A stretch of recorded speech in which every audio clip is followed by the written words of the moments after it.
This is not a test. This is your biohazard warning system. Due to the new COVID-19 virus, the following measures come into effect. We are announcing the start of the immediately effective nationwide quarantine, which has been officially approved by the United States government. Commencing at the siren, leaving your own household, even for medical or everyday errands, will be a criminal offense and will be punished with state-forced quarantine and, depending on the severity of the quarantine violation, death. Visits to relatives, neighbors, or friends will be illegal during this time.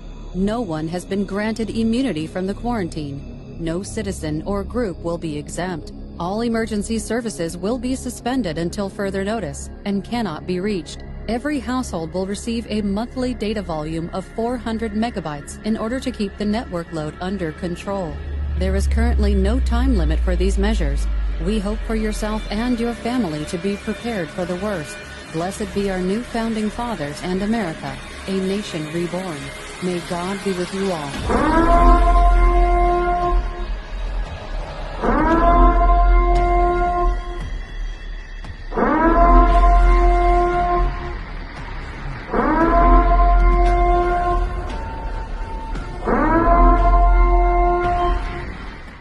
Hello, my name is Rosa, and let me tell you that I've seen a lot of people suffering bad mental health situations during this pandemic, including my family, friends, and even me. I'm trying to inform people about these situations for them to help others, or realize if they are in that type of situation and give them solutions to try to solve these kind of problems. Now close your eyes and look over to your life before the pandemic started. Remember the days that you could hang out with your friends, when you could go out with any concern, when you're more happier than now? And now, are you happy or feeling peace? Okay, now open your eyes.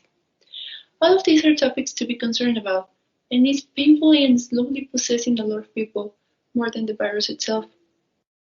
I remember well, one day I was looking through my window and I started realizing and remembering all the things I lived before the pandemic, and realized that I was a lot happier in that time. I didn't really appreciate all the moments I had being outside. I've suffered a lot with the quarantine, with the fact that I cannot go out, that I can't see my friends, that I can't hug my family, that the people I love can get sick at any time. I have really suffered a lot because I feel lonely with no real energy to do anything. And I know I'm not the only one passing through this. If it wasn't enough to have the fear of catching the COVID-19 virus, people are also dealing with an extreme amount of stress, anxiety, and depression. Dealing with all the stress of homeschool or work from home can be well managed for some. And because I'm a teenager, I'm living the situation, and I can see how the behavior of my classmates and also mine is changing radically and not for good. There is a lot of difference between going to school, have with your friends, have a lunch with them, having the teacher there explaining the topic to you, doing the presentations, and having to sit in front of a desk with the computer in front of you with a ridiculously amount of work, not having the opportunity to see anyone.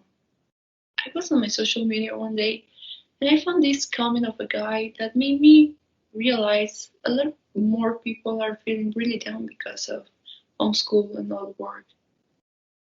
Now, this is what it says. Going to sleep at 3:27 a.m., waking up unmotivated, unoptimistic, upset to extent of sitting in front of the computer again, investing a little more than 7 hours in one activity.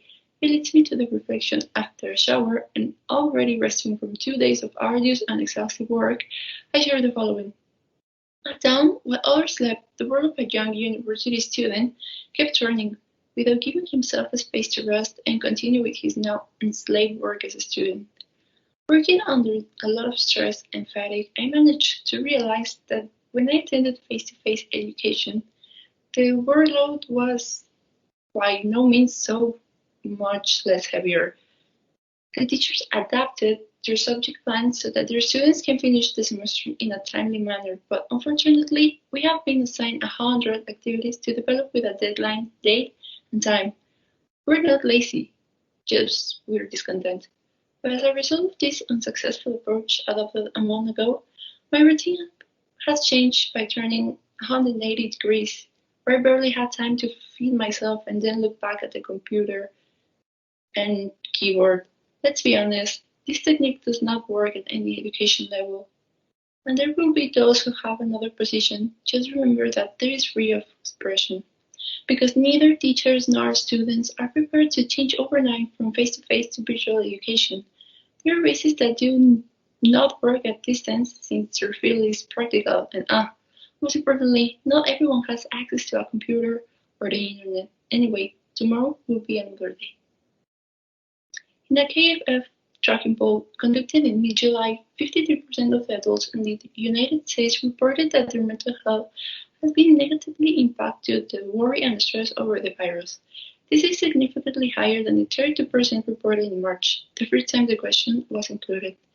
Many adults are also reporting negative impacts on their mental health and well-being, such as difficulty to sleep, eating, increases in alcohol consumption or substance use, and worse chronic conditions due to the worry and stress over the coronavirus. These are really crazy numbers, and sadly, every day the percentage keeps going up and up. Besides informing you about the actual situation for you to be alert if it is happening to you or someone close to you, I want to let you know that there's a lot of ways to get out of the routine and do new and relaxing things. That there are ways for you to have a good mental health in these times that keeping your mind in peace is a major issue. You can do a lot of things, even if you cannot get out of bed. First of all, an important thing you have to do in order to start relaxing and taking care of yourself is to take breaks. From watching, reading, or listening to news stories, including those on social media, because we all know that hearing about the pandemic repeatedly can cause panic and can be upsetting. You can go and see memes that makes everyone laugh. You can listen to music, read, paint, watch movies. You have to take care of your body. Try to eat well, balance meals. Phones and other ways to communicate exist, so please take advantage of that. A lot of mental health support hotlines are available at any time, or if you don't feel comfortable now telling your problems to a stranger, call your family, friends, or the person you have the most confident bonds with. As I said before, this is an important issue to look at. But cases of mental health during the pandemic of COVID-19 are increasing a lot, and people are not realizing this hits hard. And because not knowing how to identify it, it is causing serious damage to some groups. I know these are some hard times, and that you all wish it was like before, when you could have a normal life and have fun, go outside, see your friends, have fun at parties, etc. But let me tell you something, this is not gonna last forever. We have to be brave and don't let our and others' mental health go down. This is going to be over sometime, and as soon as you think, we all are going to get back to normal life and be as happy as we never were. And a very T. Bennett said, nobody is exempt from the trials of life, but everyone can always find something positive in everything, even in the worst of times. Thank you.